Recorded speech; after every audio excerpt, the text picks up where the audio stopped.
Ebaluazioa eta ikaskuntza ereduan. Ebaluazioaren diseinua.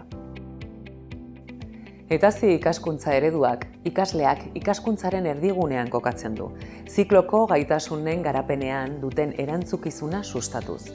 Ikus dezagun zein den ebaluazioa diseinatzeko prozesua eta zer eragilek esku hartzen duten. Ebaluazio diseinua etazi ikaskuntza ereduaren barruan. Lehenik eta behin, irakasle taldeak zikloren profil profesionala zehazten du.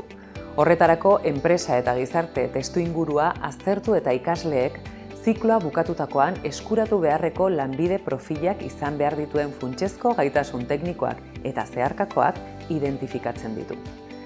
Gaitasun horiek identifikatu ondoren deskribatu egin behar dira eta horiek eskuratzeko ikaskuntza etapak edo mailak ezarri. Ondoren, maila bakoitzeko lorpen adierazleak ezartzen dira. Horrek guztiak zikloko gaitasun mapa osatzen du, irakasle taldearentzat zein ikasleentzat erreferentzia izango da. Puntu honetan gogorarazi behar dugu oinarrizko diseinu kurrikularraren ikaskuntza emaitzak mapa honetan daudela. Mapa honek irakasle taldeari erronka bidezko ikaskuntza prozesua diseinatzen laguntzen dio, espero diren ikaskuntzekin bat datorren ziklo egitura sortuz. Ondoren, ikasleek elkarlanean ebatzi beharreko erronka zehatzak diseinatzen dira. Horretarako, erronka bakoitzean proposatuko den testuingurua kontuan hartu behar da. Lorpen adierazleetan modu zehatzagoan adierazten diren ikaskuntzak eskuratzen joateko. Testuingurua zehaztu ondoren, irakasle taldeak erronkei dagokion dinamizazioa erabakitzen du, ebidentzien bilketa esanguratsua izan dadin.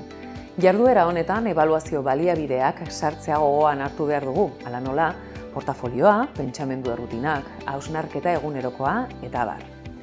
Sistematikoki, irakasle taldeak feedback momentuak zehazten ditu non ikasleek ikaskuntza konpromiso naiz hauei lotuta dauden prozesuei buruzko hausnarketa egin behar dute. Horretarako 360 graduko ebaluazioa gauzatzen da.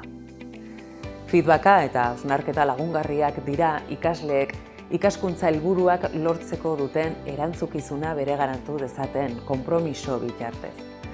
Ebaluazio prozesu hau amaitzeko, beharrezkoa da irakasle taldeak azken kalifikazioa irizpide komunen arabera definitzea. Hala nola modulu bakoitzean gaitasun teknikoei eta zeharkakoei emango zaien pisuaren arabera.